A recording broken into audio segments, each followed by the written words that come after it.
Hey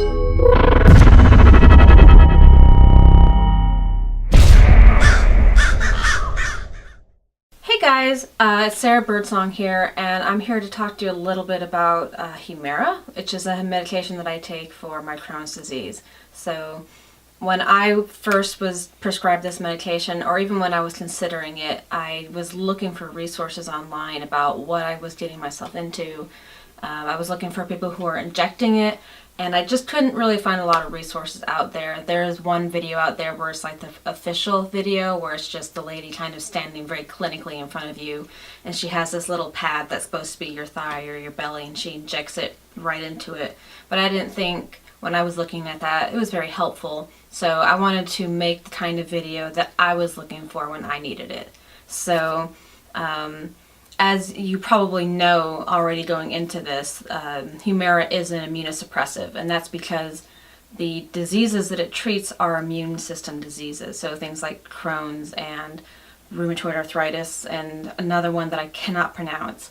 All of these conditions attack your immune system attacking your body, actually. And in order to treat these conditions, you have to have your immune system suppressed. And not everybody with Crohn's disease needs to have their immune system suppressed. I know a lot of people who are actually able to treat it with diet. And I was not one of those people. When my Crohn's was flaring, it was crisis mode, and we were doing anything we could to get it to go into remission. You know, I tried Prednisone, which for me only suppressed the symptoms, you know, to the point where I was barely even comfortable, and I still had some really aggressive symptoms. And you can't take prednisone long term. It is very dangerous. And then I took Remicade. And the Remicade, I'm sure it's actually a wonderful drug for many people, but it didn't do anything for me.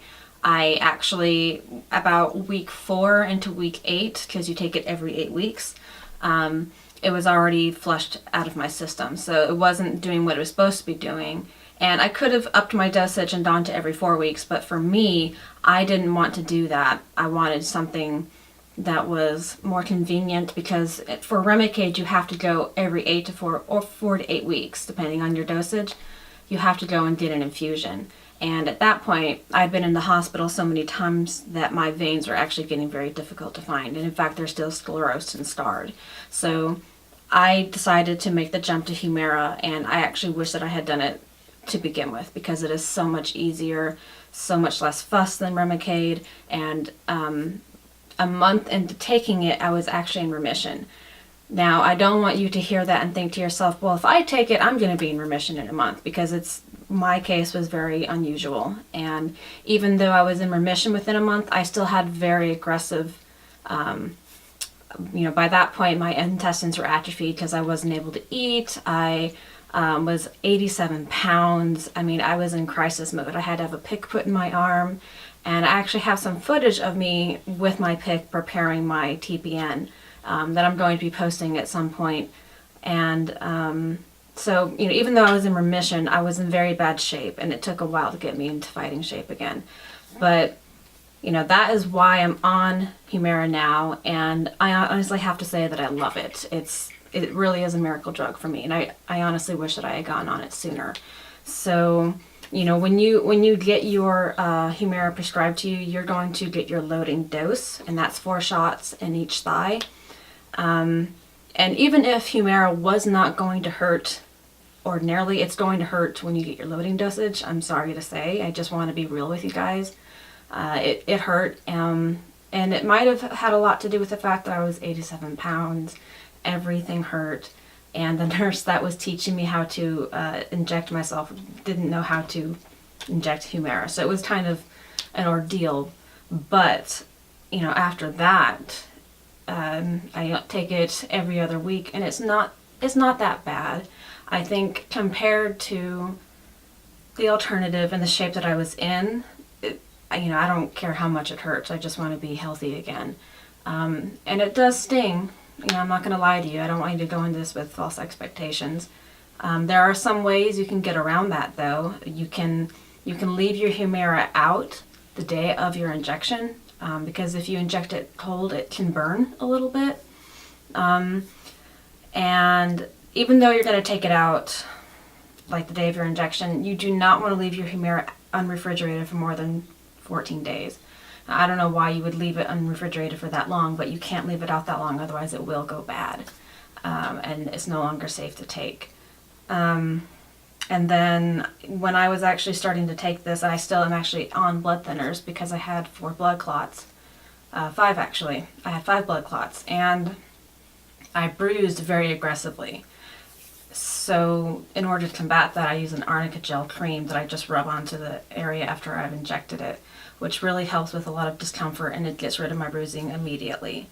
So when you go to get your Humira, it's going to come in a little box like this. And you're going to get 2 injectables. And you might take this weekly, or you might take it every other week like I do. And it'll come, like I said, it's going to come with 2 of the injectables in here. And what I would suggest, what I did when I got this, is I went online and I went to AbbVie. You can look up the creator or the developer online, and they will send you a packet that is kind of, you got to tell them what disease you have, and they'll send you a packet that's tailored to what your condition is, if it's rheumatoid arthritis or Crohn's or any of the other conditions that it treats. And it'll just give you a packet about, what Humira does. And then what's really important is you get this little cost savings card. And that's extremely important because Humira costs $70,000 to $80,000 a year. And if I didn't have my insurance, it would cost me $5,000 every other week. So you can get it for as little as $5 a month, and you don't have to activate this card as soon as you get it. You can use it to save your money. And so this is really important to have. And when you call AbbVie and you get everything set up and everything, they're going to send you some things that are very important. And one of them is your sharps receptacle. I'm going to stress again how important this is because when you are done with your injectables, they are a biohazard. You don't want to just throw them away. It's not safe. And so you're going to get this big mamma jamma right here, and you're going to put all of your injectables when you're done in here. And when you're done, you will send this to them, and they'll dispose of it properly and send you another one of these back. And this is completely free. You don't have to pay for this at all. So again, very important that you go to the online developer. You go online to the developer and you get this.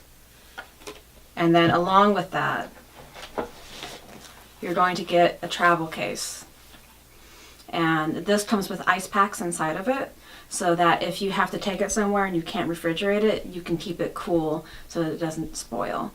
And I love this is because it's very discreet. It does not look like, it looks like a lunchbox.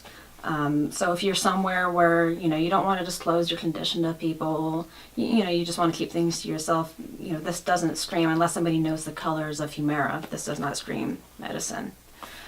So when you open it up, you have all this space for packages and stuff like that, and like little notes and pamphlets and things like that you can keep in here. And then down here at the bottom, up here's your ice pack. And down here at the bottom, stuff's going everywhere, but is where you keep all of your stuff. So, I've got my injectable right here. I've got my alcohol swipes. And I have my Arnica Gel or Cream. This is important for me because it gets rid of my bruising because I am on blood thinners, but you don't have to have it.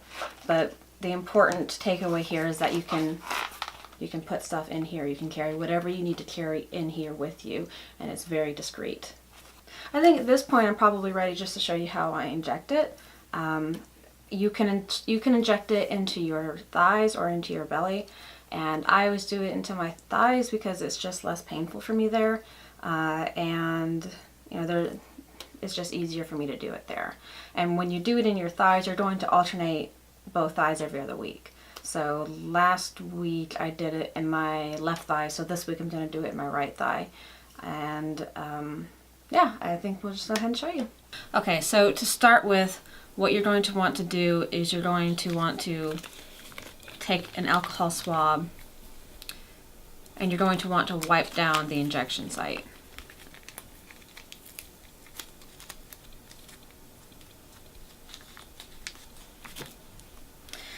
And I always try to go a little bit higher up on my thigh, because I find that the higher up I go, the less it stings.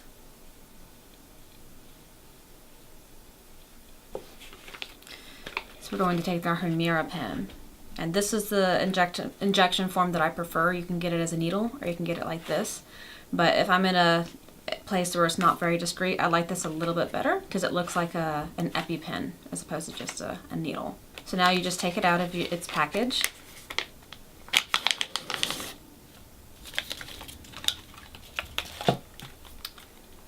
And you can see here the window. So if at any point when you're looking at your medication it's off color, or you see little bubbles or anything in there like that, you do not take it and it's gone bad. So you need to dispose of it properly and get a new injection. You might have to call and talk to your insurance about that, but it's very important not to take it if it looks like it is spoiled. So this, see, it's very clearly numbered. This is where the needle is. So this is where it's going to be injecting into your thigh. You take off the top here. This is the trigger.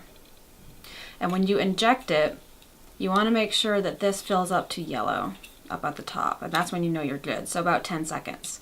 And you will hear a loud pop when it injects, and that just lets you know that it's working. So you might be alarmed the first time this happens, but that just lets you know that the device is working properly. You're going to take a piece of your thigh, just part of your thigh, and kind of pinch it like this to get as much of the fatty tissue as you can. You're going to put it straight down like this, not from an angle or anything like this. You want it straight down. Can you see? Cool. And you're just going to 3, 4, 5, 6, 7, 8, 9, 10. There we go. And this one didn't hurt too bad this time. I'm really pleased, but sometimes they sting a little bit more than others. And I might bleed more than you do because, again, I am on blood thinners. So that's just something, if you see a lot of blood here, don't get freaked out. I am on blood thinners. So when you're done injecting,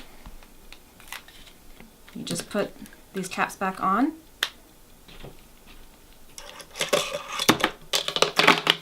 And just dispose of it. And now it's safe. And you're safe from it, and it's contained. And when this is all full, which could take anywhere from 6 to 12 months, depending on your dosage, you will send this back to AbbVie, and they'll send you a whole new one. So then, when I'm done with this, I will just take my Arnica Gel.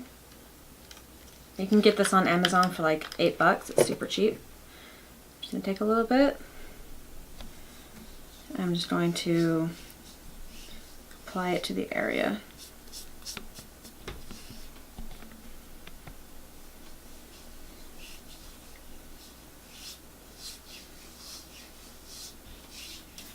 Now that I've shown you how I take my Humira, I hope that if you're having any second thoughts, it might have helped you feel more comfortable with this medication. I know that I love it compared to any other thing I've taken. It has been my miracle drug. It's what got me into remission. It's the only thing that has worked for me. And so for me, a little bit of discomfort and pain every other week is totally worth it. And so if you have any questions, please feel free to ask me. I would love to help you in any way that I can, but please remember I am not a doctor or a medical professional. All I can do is share with you my story and my experience, so I cannot give you medical advice. So that's it for today, and thank you so much for listening, and I'll talk to you later.